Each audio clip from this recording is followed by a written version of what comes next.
Chapter 19 The Tale of Two Nobodies.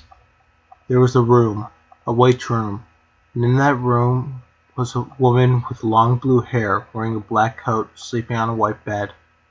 But that wasn't all that was in the room. Spiky black thorns weaved their way around the room, mostly concealing the walls as they defined it with Melissa's personal touch. Even the furniture was made of the vines. The woman was sleeping, but not peacefully. It couldn't be called fitfully. She was in an incredibly restless sleep. The woman kept tossing and turning under the white blankets, mumbling to herself as she dreamed. "What?" she groaned. "What are they?" She tossed her head ruthlessly onto the other side of her pillow, her blankets already half off.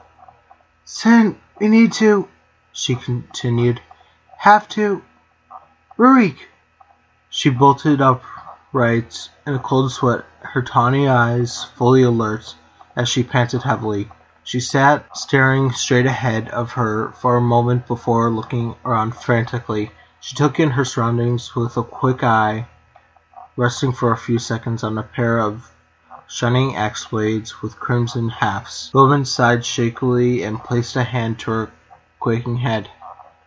"Not that dream again," Cossex thought as she shoved the blankets off of her.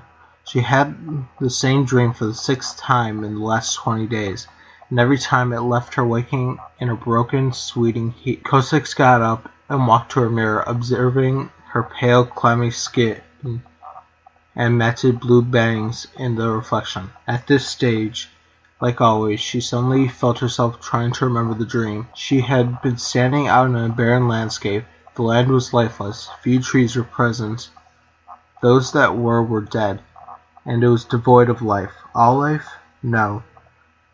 There had been others with her. There was a man with jet black hair and a black beard that traveled around his chin and his upper lip. He was garbed in a sleeveless coat that went from his shoulders to his knees. It started in a robin's egg blue and slowly developed into a deeper, darker shade of blue. Under his coat was a tan shirt with a maroon belt and golden belt buckle holding up his forest green pants, and in his arms rested a tan-colored long bow. Next to him stood a woman with blonde hair done up in 2 buns on top of her head. Her raiment was of light shades of blue and white, together making a light battle dress of soft fabrics, while she wielded a blue feather-like wand, about 2 feet long. Standing next to her was a bald man in light-colored rose with a dark chestnut shirt underneath his cream vest. Tattoos adorned this man's head and muscled arms that held a granite-colored staff, and towering in front of them all was a man of about the same height. He caused them all to feel a sense of awe around this regal presence. He was dressed in intricate golden armor, aquamarines glistening in the middle of his breastplate and his belt.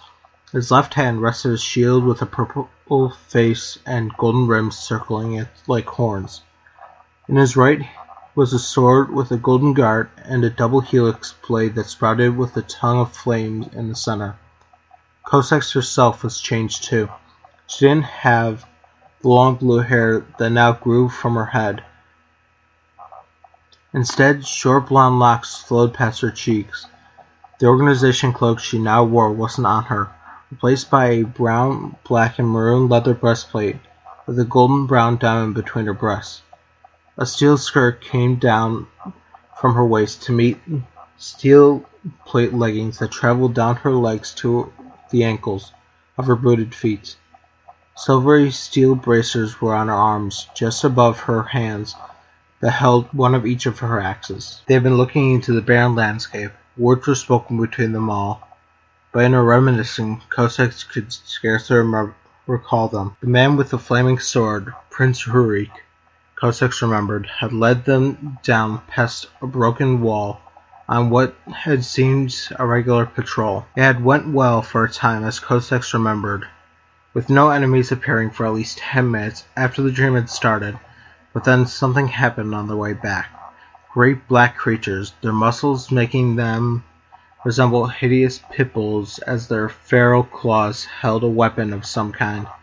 or even a shield in some cases, and some held no weapon at all, appeared from giant black swirls. They each had an iron helm over top of their black fur-lined head and yellowed eyes, and the helm had the Heartless symbol on it. Cossex and the prince had charged the beasts head-on, expecting an easy fight as they fought creatures that looked similar, but this battle proved quite different. Each time they tried to attack, they were overpowered by a single Heartless's strength. Even with the bald man, Mehenlo, casting healing spells, the black-haired man, Aiden, shooting poisoned and flaming arrows, the other woman, Sin, throwing fireballs and raining fire upon the Heartless, they had failed to inflict a single casualty on the foe. Prince Rurik had ordered that they fall back after 5 minutes of struggling with the Heartless, and they all hastened to agree except for Sin. Cossex tried to talk the stubborn elementalist, but while Rurik's back was turned, while the Heartless raced towards him. This was when she had cried out, "Rurik!" and rushed to intercept, feeling the claws of the Heartless raking through her as she took the hit that was meant for the prince. An instant later, she could hear them cry out her name right at the end, "Devana!" And that was when she always woke, sweaty, panicky, and cold. Cossex shook her head in front of a mirror and looked at her hair. Blue, not the blonde that had sprouted from her head since the day she was born, but the blue that she had gotten used to since she became a nobody. They had looked like the Char, she thought in despair, except bigger, nastier, and more instinctual and feral. Cossex hung her head and shook the memories of her past whole self from her mind. For the time being, the memories of her friends were of no need to her yet, not until she got her heart back. Cossex brought her head back up and strode out of her room into a sort of kitchen dining room where Nixian was sitting at a table. He brought his silver-covered head. After taking a sip of his coffee, raised his eyebrow at her. "You're late out of your room today," he commented. "That dream again?" Cossex nodded curtly and pulled out a coffee mug to pour herself a cup of the brew. Nixian swiftly glanced in the direction of the room where Maleficent was off to walk again in when they least expect it. Seeing it empty, he heaved a sigh as Cossex sat next to him.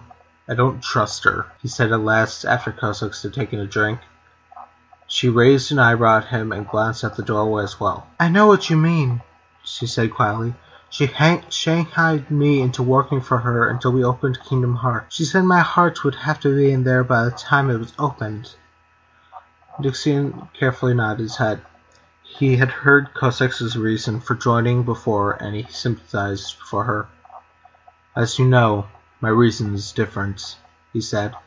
"Maleficent promised me power above all others that had been my colleagues before she had destroyed our world with the Heartless.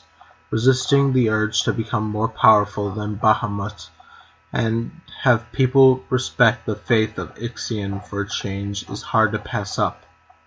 Cossex smirked at him. "Yet it seems I have more power," she toyed. "You couldn't even handle Sora and his precious princess." Nixian flashed her a warning glare. She had hit a nerve.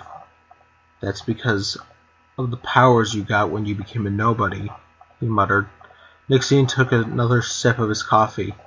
"My powers just enhanced themselves," he thought privately. "I didn't get new ones."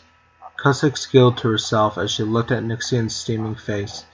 He quickly got his facial features under control and looked at her with his own smirk. "But I didn't see you grabbing Jasmine the last time you tried that."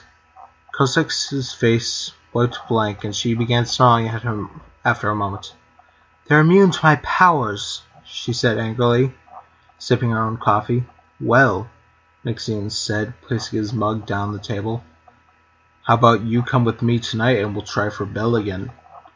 Cossex smiled at her companion as he continued. "It will give us a chance to get some practice nabbing those pesky princesses, and we can work on our technique when we need to snatch Sora and Kairi." "What about Maleficent's orders?" Cossex asked, smirking at the empty doorway. Not supposed to confront any more princesses until we need Sora and Kairi. Nixon laughed and waved his hand. Details, he said jokingly. She's in meetings with those other villains throughout the galaxy until Sunday.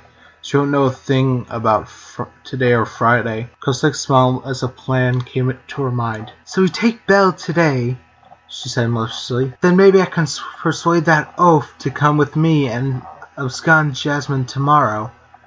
Then we'll have since meetings and on Saturday, and she has at least one extra princess already set. And should you meet Sora and Kairi? Nixon asked as he turned his head towards her, leaning back into his chair. Simple, Cossex replied before she drained the last dregs of the dark brew in her mug. Smacking her lips, she placed the cup back on the white table. I just fall back, she continued, and let that blundering buffoon take all the blame. Maleficent would have to agree. Nixon sniggered at the comment. True, Maleficent would agree. Sora was waiting in the surf by a rocky ridge about 2 feet from the surface of the water. The island was covered in a dense jungle, with a wide river entering it from the sea. In the distance was the Black Pearl, the Kraken's tentacles still surrounding it. But Sora was not concentrating on it. He was instead giving his undivided attention to the young woman he had laid on the ridge. Kairi was breathing steadily while unconscious. She was lucky Sora had transformed them both when he did, or else she might not have made it. Her dolphin's tail was the same as his, except it was a salmon-colored, and Kairi's bandages had also slipped off in the water to show that her back was healed to perfection again. Her black top had also transformed into the black bikini top she now had on.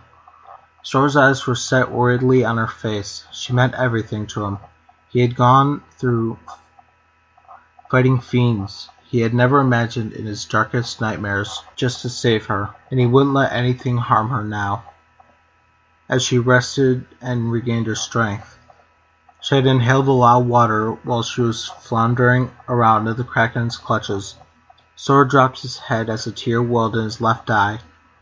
If he hadn't been so horrified, he hadn't been so stunned, hadn't been so helpless, Kairi might not be in the condition she was in now. Sora dropped his gaze as a tear welled in his left eye. It's all my fault, he thought, clenching a hand into a fist. It's my fault she's like this. Sora punched the rock with his outstretched fist. As the flesh contracted with the sandstone, Sora felt the brutal contact, but his body also shivered horribly as a loud explosion met his ears. Sora swiveled his head around to see the last whiffs of flame from a giant fiery conflagration aboard the Pearl disappear as all manner of bone and flesh was obliterated from the Kraken's tentacles that surrounded the cargo net. Sora watched in awe as the Black Pearl's mast keeled over onto the ship's starboard, looking more like a flaming matchstick than a mast, as the sails burned with an intensity he had never seen before. Max removed his arms from the back of his head and looked up as the sound of crackling flames led their way into the back of his deafened skull. Every noise seemed quiet after that last explosion.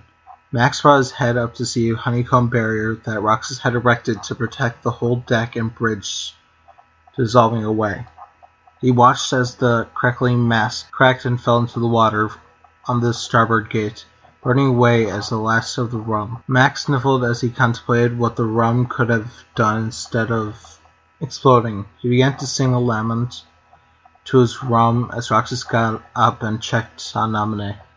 She was knocked out. Kairi must have fallen unconscious, Roxas thought before looking out to see as Gibbs and Marty surfaced from the wreckage on deck. And Cotton with his parrot came up from below deck. Roxas then looked up at the broken mast with pride before letting out a roar. Max stopped singing his lament to his rum and looked at Roxas as if he was the strangest person on the world. What's funny? Max asked. Roxas wiped a transparent tear of mirth from his blue eye. I never thought. He choked at Silva, laughing. That one barrel of C4 could make such a cool explosion. Max's eyes widened in awe, all previous grief about the rum vanishing. You put in a barrel of C4? He exclaimed, eyes wide as saucers. Roxas nodded weakly, clutching his side. Max let out a laugh as a smile as wide as a whale grew on his face. You're my hero, man, he said, running up and trying to punch Roxas' shoulders, only for his arm to sink right through. Roxas grinned as Jack and Elizabeth came down from the bridge. Roxas, Jack said, hearing their conversation. What is C4? Before Roxas could explain, a feminine voice spoke up behind him. C4 is a very powerful, high explosive, Nominate exclaimed as she swaggered onto her feet, holding her head steady. Why would you want to know about C4 anyway? Roxas began striding towards his girlfriend to make sure she was okay when Will spoke up behind Max. Roxas said he placed a barrel full of it in the cargo net. He said. Roxas stopped in his tracks, a look of fear filling his face as Nominee stood fuming at him. You did what? She shrieked, raising a fist to strike him. Kairi moaned slightly as she regained consciousness. Stirring around on the hard rock, she became immediately aware that her bare back was against something hard, and that she ached all over slightly. Kairi slowly fluttered her eyelids open so she could see, and all she found she could see was the blue sky above her. Not too disturbed, though highly confused, Kairi stayed staring into the sky for a moment before the sound of something fleshy slapping onto the rock reached her ears. Huh? She asked no one in particular. She's starting to prop her elbows onto the rock so she could get a good look. Nice to see you're awake, Kai. Kairi started at Sora's voice and frantically looked in the direction of his voice to see him treading water in the waves only a few feet away from her. Kairi gaped at his bare chest, still astounded at just how hot he looked. He was just cute before, Kairi's inner monologue said. Now he's a downright hottie. Sora sent a funny look at her empty stare, and Kairi stopped gawking at him, a small blush forming on her cheeks. He just catch me gawking at him? Kairi turned her head and wrestled her facial features into submission before looking at Sora again. Sora, she asked carefully to look only into his eyes, and extra careful not to get lost in those either. Where's your shirt and jacket? Sora gave her a quiet laugh and looked at her. I never have a shirt when I'm like this, Kairi, he said, a knowing smile on his face, and you don't look too bad yourself. Kairi tossed a hand through her hair and leaned closer to Sora. Like what? Sora's head suddenly retreated below the waterline. Sora! Kairi yelled in panic, her blue eyes growing in fear. She searched frantically for any sign of him for a moment before she saw his spiky brown hair rapidly rising towards her. Kairi leaned back at the last possible moment as Sora burst out of the water. Droplets fell from his body as Kairi looked in awe at the blue dolphin's tail that had replaced his legs. Sora did a flip in the air and landed on the now wet rock next to her. He shook his head to clear it of the water, before flashing Kairi a cheesy grin and gesturing towards her. Kairi's heart melted at his trademark grin before looking down at herself. Her black top was gone, transformed into a black bikini top she now wore, and further down her body, her waist melded into a pink dolphin's tail of the same style as Sora's, a small dorsal fin protruding just at the back of her waist. Sora patted her abdomen affectionately and brought Kairi's attention back to the both of them. You're gaining a bit of muscle, Kairi, he said, indicating her abs while he smiled stayed strong. All this training is doing you good. Kairi smiled and briefly kissed his lips. It is, she said before looking down at her tail. But doesn't explain how I got from the Kraken here and why I now have a tail. Sora sighed and scratched his head as Kairi's face came back to his. Yeah, I transformed us, Sora said uneasily. It wasn't every day that your girlfriend almost died, and the only way you could save her was to turn her into a mermaid. Kairi's eyes narrowed at him, and Sora began quailing. It was the only way to save you, he said frantically. You could die. You just couldn't. I love you, Kairi. I wouldn't let you die without doing everything I could to save you. Kairi's eyes softened as she smiled at him before turning her attention past him to a ship on the horizon.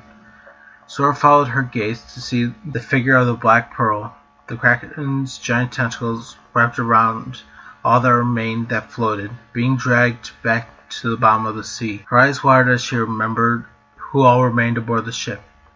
Max, she thought sadly. William, Elizabeth. Fear suddenly took hold as she remembered two others still aboard. She looked desperately at Sora and saw he was looking at her as well, the same fear evident. Roxas, Naminé, they said at the same time, not sparing another moment.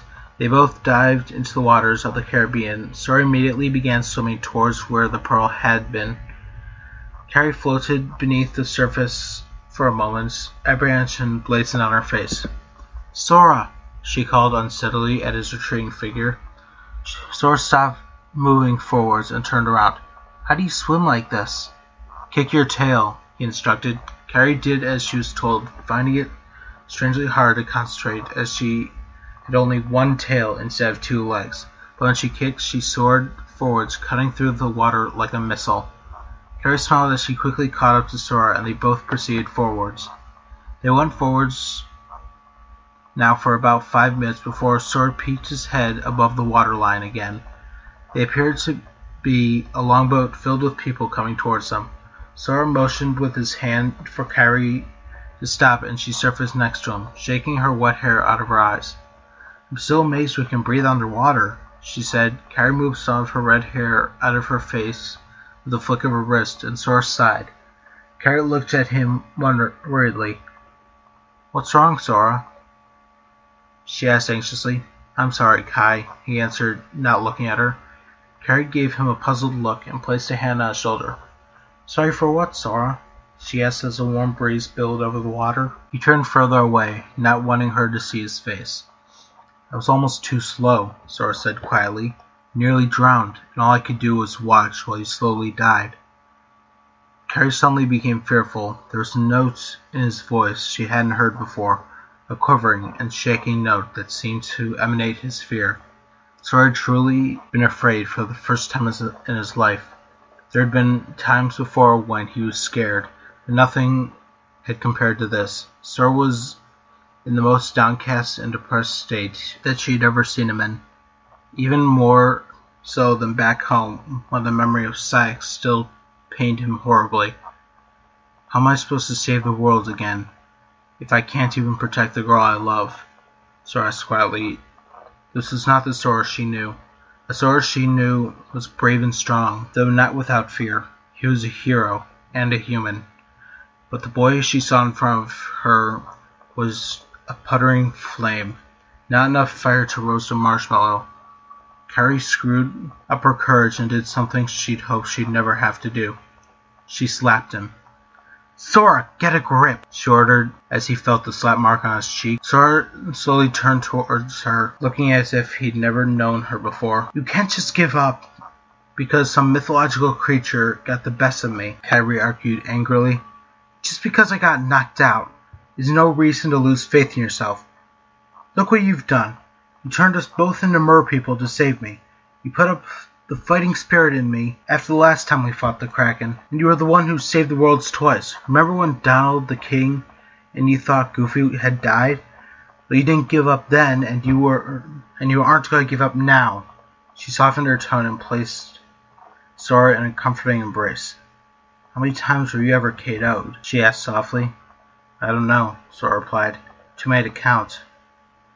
And how long do they normally last? Kairi inquired. 20 seconds to 2 minutes. And did Donald and Goofy ever give up while you were out? No. So don't lose faith in yourself and give up when I lose it, Kairi ordered softly.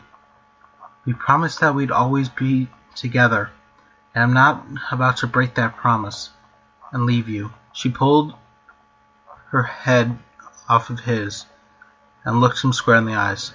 I love you, Sora, she said sweetly. Kairi caressed his red cheek softly with her fingers as she continued speaking.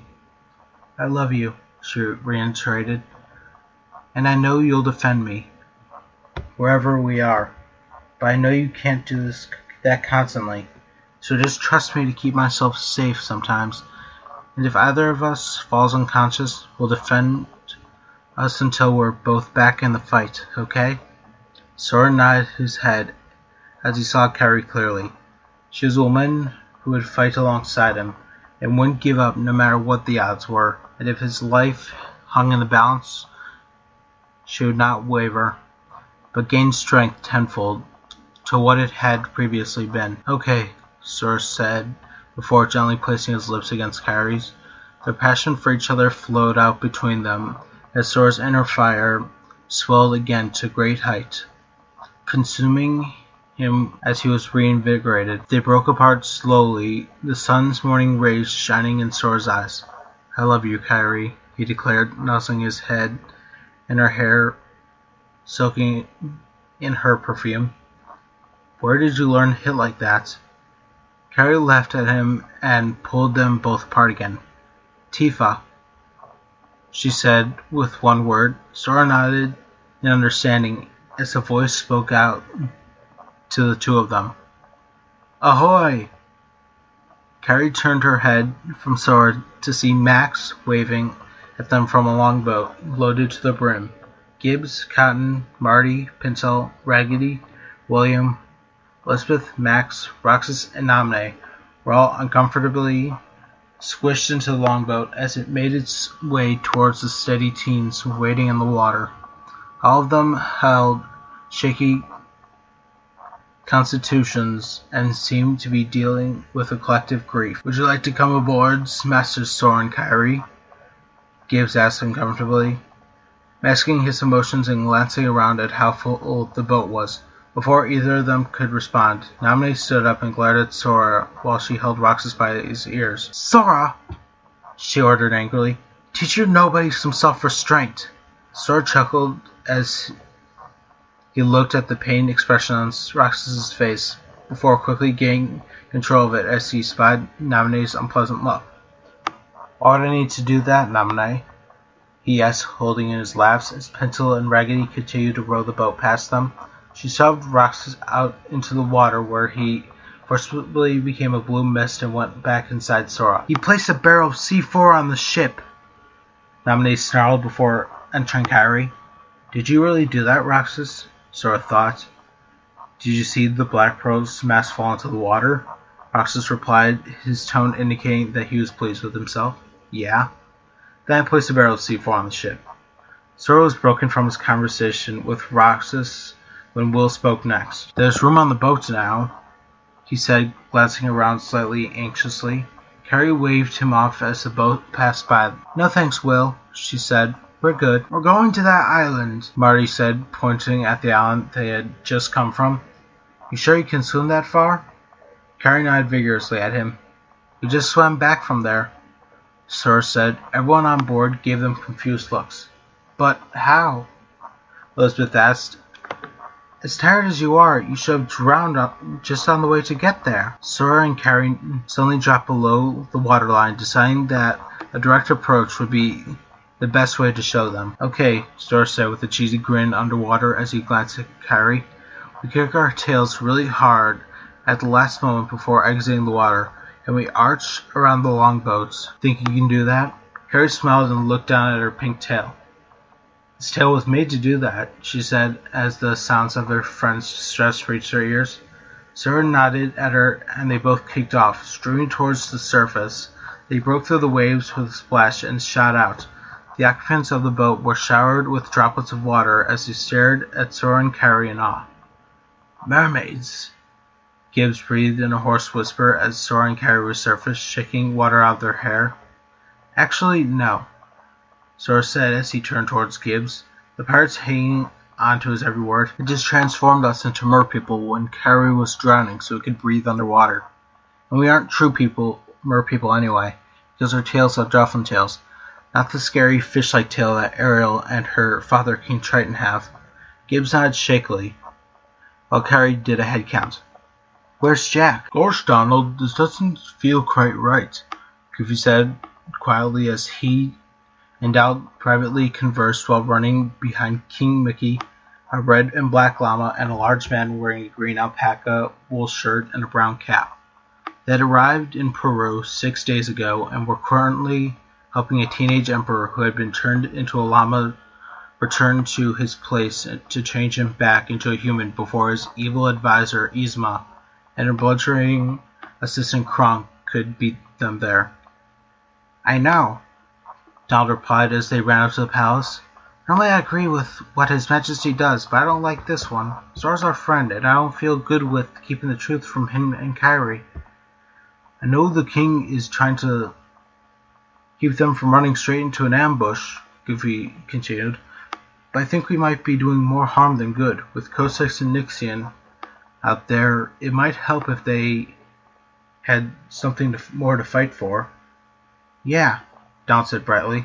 I know it seems like we're only thinking of winning, but we're also telling the truth to them. It hurts me too that their parents are dead. They all can grieve together. Let's talkie, more running, Cusco the llama said frantically. Black shapes suddenly took form around the group, and they stopped trying their weapons. Ah! Cusco screamed as Heartless in the shape of panthers appeared. Mickey dashed in front of them with his golden keyblade and slashed through one, causing it to disappear in a puff of smoke, and its heart to rise into the sky. Donald let thunderbolts rain down from the sky into the four of the panthers, and Goofy rushed forward and bashed into one into submission with his shield. Patrick grabbed a sword that King Mickey had given him and thrust it into Cusco's mouth. Not this again, the llama emperor said in a muffled voice. He wrapped his tongue around the grip and swung it violently. A panther that happened to be in the way was run through and vanished in a puff of black smoke. The last Heartless jumped out of the shadows at Cusco's unprotected back, and the emperor turned in fear to see sharp black claws heading straight for him. The Heartless vanished in a flash as King Mickey's golden keyblade was brought across his head, a pink heart joining 4 others in the sky before they vanished. Quickly, Mickey said, looking towards the palace. We have to hurry. His companions nodded and dashed forward with the mouse at the head, eviscerating Heartless as they appeared. The palace was golden, in the shape of a head, with a crown with many jewels encrusting its front. They entered a room quite unlike the others. It was a dull stone room, with a statue in the head with 2 tusks. Pacha ran forward and grabbed one of the tusks as they stood around the statue. A trapdoor opened underneath them. Cusco fell in with a scream. They heard a splash of water, and moments later, Cusco reappeared in the room's entranceway with a large cracked alligator biting his rear. Why does she even have that lever? He asked as he kicked the gator off of him. Mickey shrugged and grabbed the other lever. The statue flipped around, and they all landed in a purple roller coaster car. Please remain seated and keep your arms and legs inside the ride at all times. A voice spoke. Cusco whimpered, and Pacha nervously grabbed the guardrail, while Mickey, Donald, and Goofy looked around nervously. The car suddenly shot downward, and Goofy let out his trademark scream. The car hit an end, and they were all catapulted off onto the ground into Yzma's secret lab. Which one is it? Donald asked as they began rummaging through vials of red potions. I don't know, Cusco replied. Just keep looking. Pacha opened a large cabinet. Over here, he called. It has to be one of these. There were vials everywhere in the cabinets on the shelves, with pictures of animals under the potions. Lions, Donald said. Tigers, Goofy added, looking at the potions. Bears, King Mickey, before looking next to it, seeing nothing under humans. Oh my, a creepy voice said from the shadows. Looking for this? A woman who was scary beyond all reason came out of the darkness, holding a vial of potion. No, Cusco said while shaking his head. It can't be.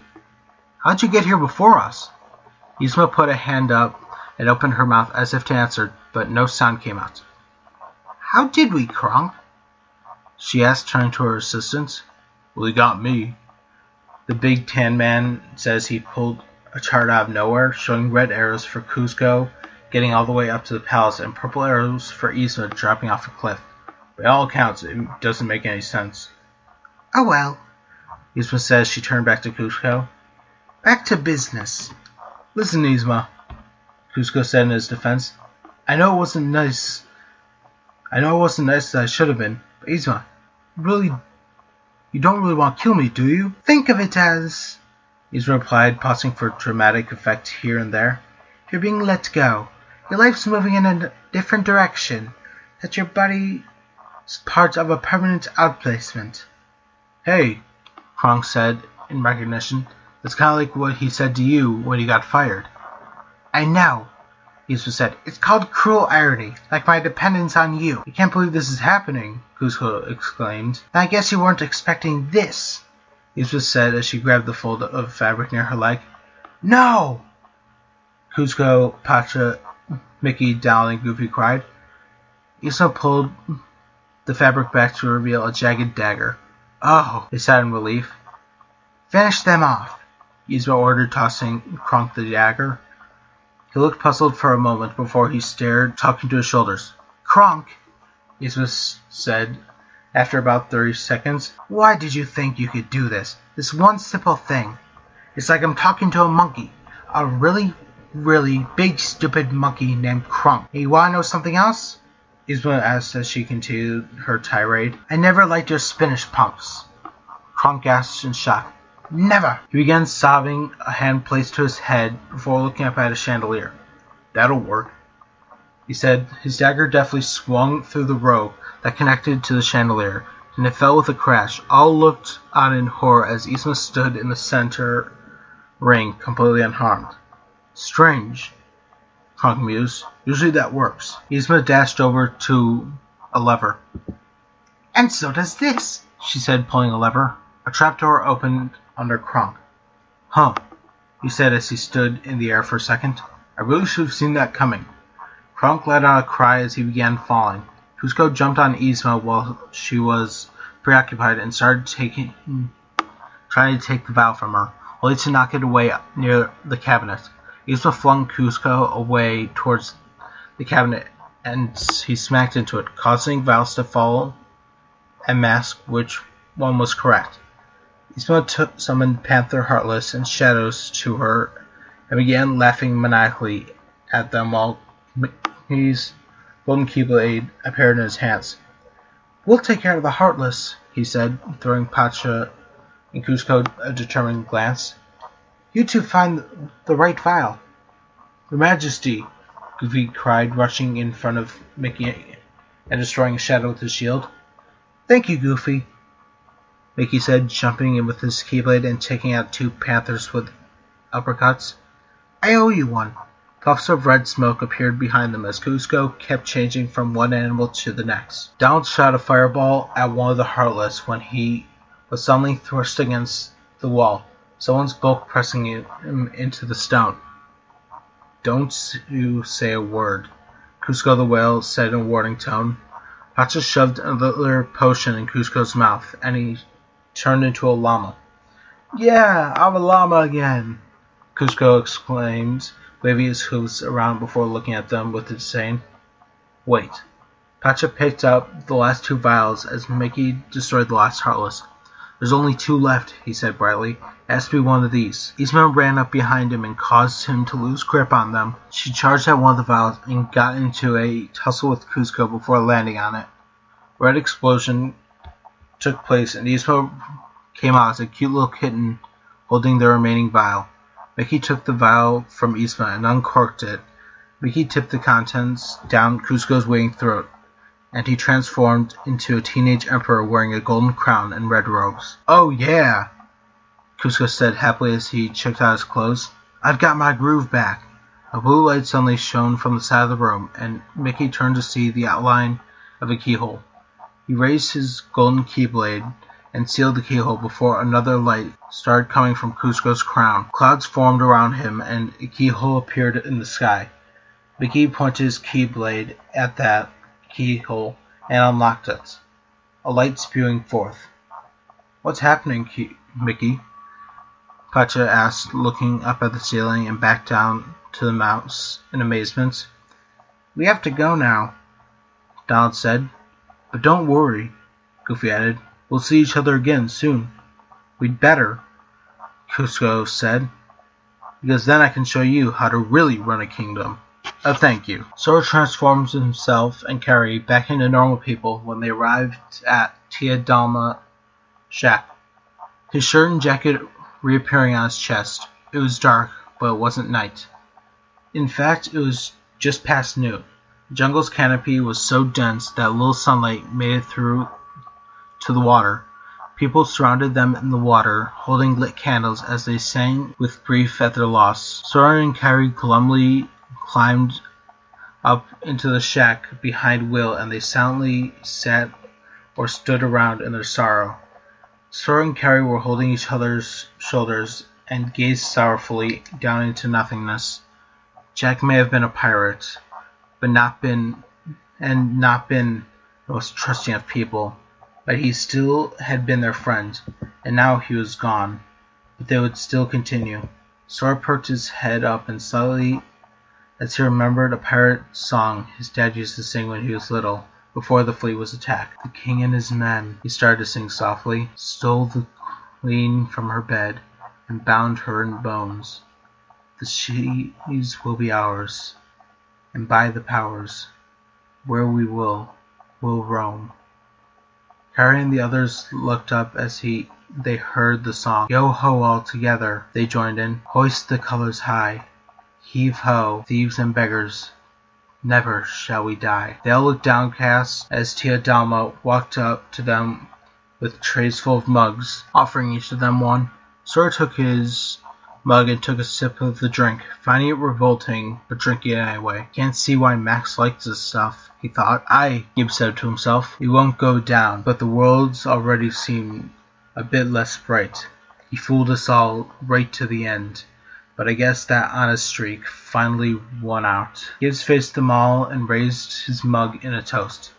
To Jack Sparrow, never a captain like Captain Jack, Raggedy said with a tear in his eye as he raised his glass. He was a gentleman, a fortune he was, Pinto agreed.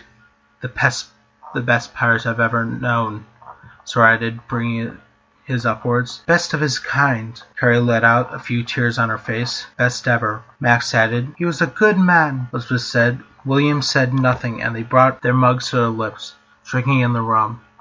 Will turned to Elizabeth, seeing her shaking. If there was anything that could be done to bring him back, he said, looking imploringly at her. He stood up and faced her. Elizabeth, would you do it? Tia Dalma asked sharply before turning to Elizabeth. What would you do, She turned to look at the whole room collectively. What would any of you be willing to do? Would you sail to the ends of the earth and beyond to fetch back Witty Jack and him Precious Pearl? Silence greeted her for a few seconds before Gibbs stepped forward. Aye, he said. Sora and Kairi stood up. Aye. They and Max chorused. Aye. Pinto, Raggedy, and Cotton's Parrot agreed.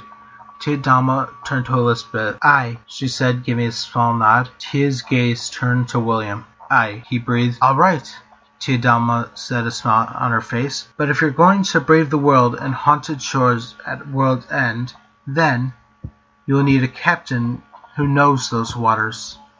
The sound of boots descending the stairs greeted them. Someone was coming down, and his footfalls were heavy. Sora's face filled with shock as the man came into view. Can anyone tell me, Barbossa asked, what's become of my ship? The oblivion flashed into existence in Sora's palm as he stared down Barbossa. The pirate looked at him strangely.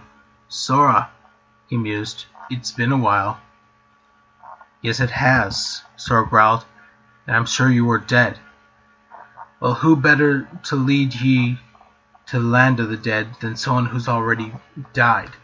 He asked with a laugh. But you might want to come back to our world later, Master of the Keyblade, for we'll be sailing to Singapore first, and from here, that journey takes roughly a year to accomplish.